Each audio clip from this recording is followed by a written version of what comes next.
If you heard one or more of these 8 sentences as a child from either your mom or your dad, you most likely learned to not love yourself, which then led to a lack of self-worth, lack of confidence, and a lack to connect with your own innate love that's always present there for you.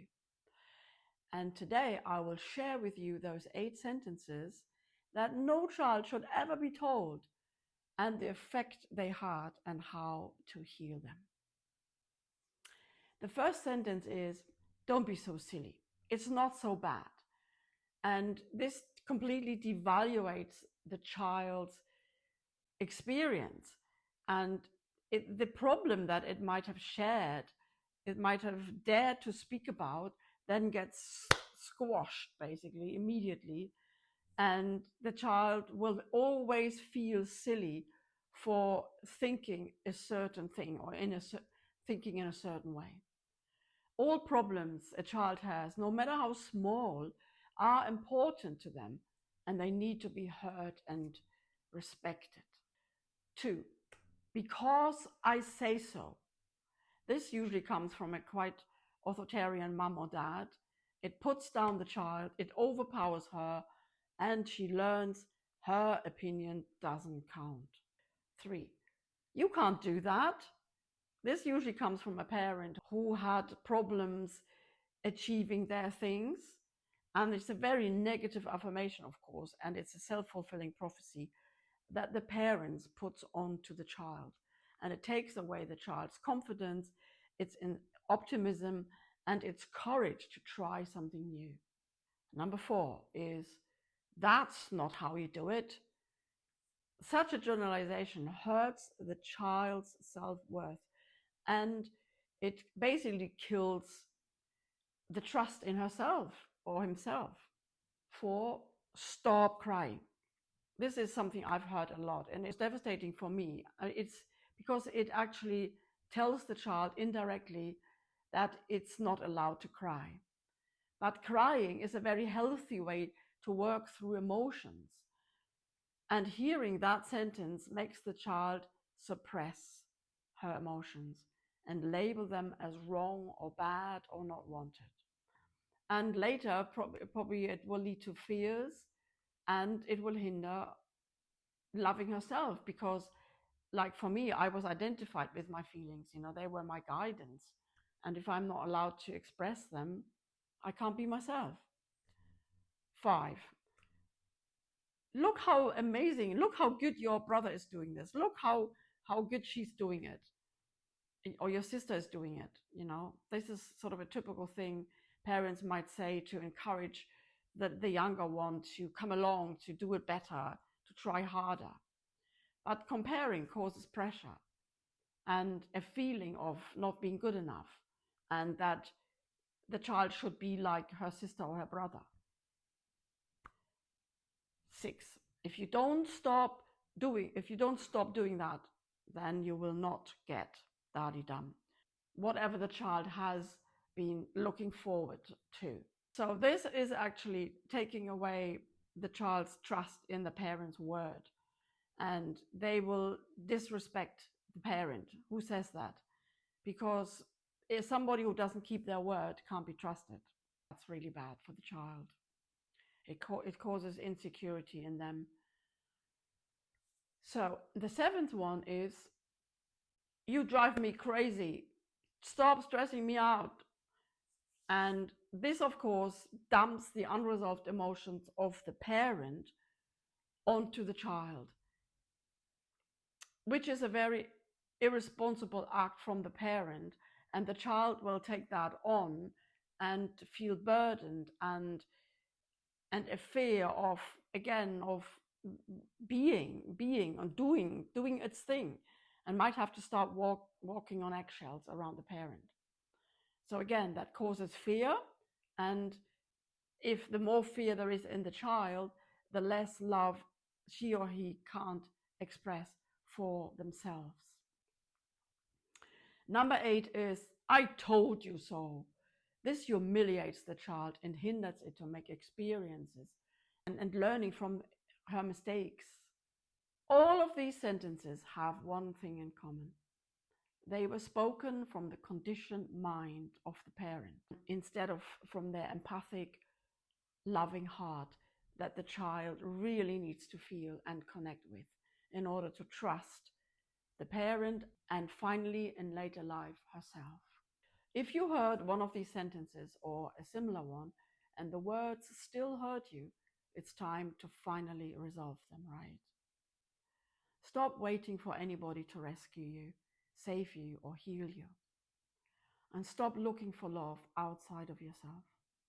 Stop blaming your partner or your friends for their behavior that triggered you. Instead, take full responsibility for your feelings now. They were never wrong. They should have been heard, and they were always valid. There are many layers of false beliefs, painful emotions, and assumptions we are holding on to without knowing it.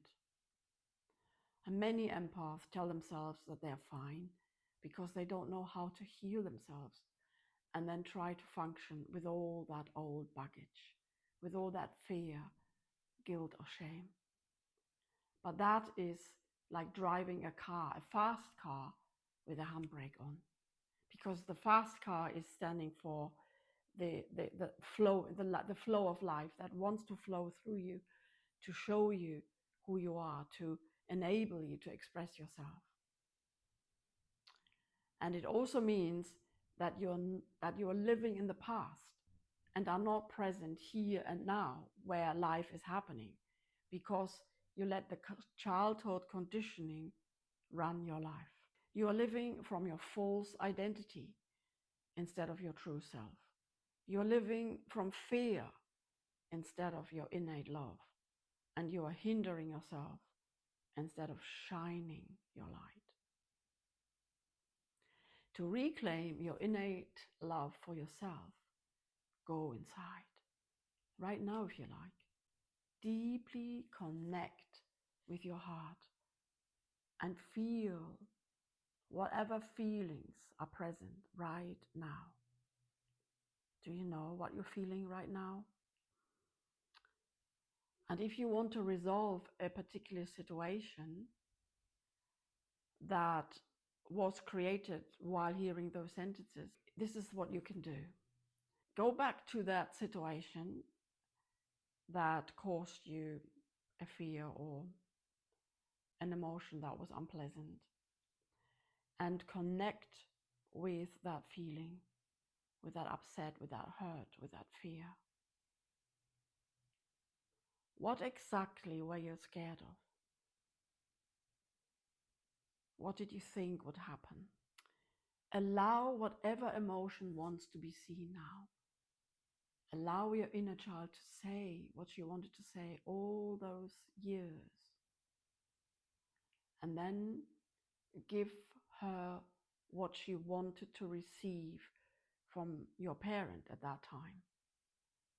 But you can give it to her now by asking her what she wanted. She might say, I just needed to be hugged, or I just needed to know that I was heard. And give her now that picture. You can create a picture in her mind that her parent is exactly doing that what she wanted her or him to do. So it's like the child is finally receiving the love that she wanted, or the attention, or just the reassurance that she's been heard or seen. And you can act as the parent. You can now be the parent that your child wanted to have, because you know your inner child best, of course, and you knew exactly what she wanted. So you can also give it to her now. And you can just create a scene in your head, and a better in your heart even. And you can, by embracing her, you allow her to be, you allow her to speak, and then you're giving that love in whatever form she wanted it to have. And that love can now transform her pain. And then you can pull her gently into your heart, and she reintegrates with your love. And that's the love that she always wanted. And then she no longer looks for that love outside, because she's now filled up with love. So maybe something has already come up immediately while I was speaking. And if you like, you can share with me. I'd love to hear. Because, share in the comments, because even though this might be vulnerable, but we all had pains, right? And most of them are just stuffing them down. And it has become the norm not to share these pains. But I want to start a new norm. I want to start speaking about our feelings in the most natural way a child would speak about. And, there's nothing bad or wrong about it. And there's nothing you need to fear or be afraid of or feel ashamed of. A child wouldn't. If you ask a child a simple question, how do you feel? And they would tell you just like that, without any inhibition. And this is what I want to achieve with this, by speaking about it. So doing this deep healing work resolves and uncreates the deep-seated hurt and gives you a sense of relief, a lightness, and some peace, much more peace. The more you do it, the more peace you will have. And of course, the most important thing is it opens your heart. Because once the pain is gone, your heart actually naturally opens up again. And then you no longer need to fight with your parent, who might have unconsciously caused this pain. Nor will you have to avoid this pain, because you know how to work with it now. And you will stop wanting or waiting for rescuer. The more you reconnect with your inner child, the freer you become.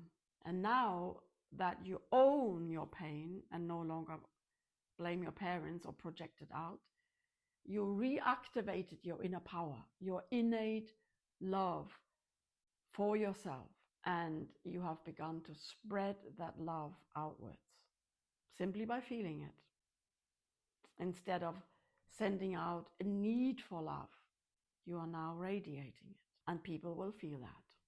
Now, nobody can manipulate you with their opinions and false beliefs anymore. You've taken back your power. And once you resolved one unresolved inner pain, you can resolve them all as they come up. And if you would like to download my free audio to help you reconnect with your inner child in the way we've just done, then click the link in the description. And if you have any questions, anything you'd like to share, I would love to hear from you.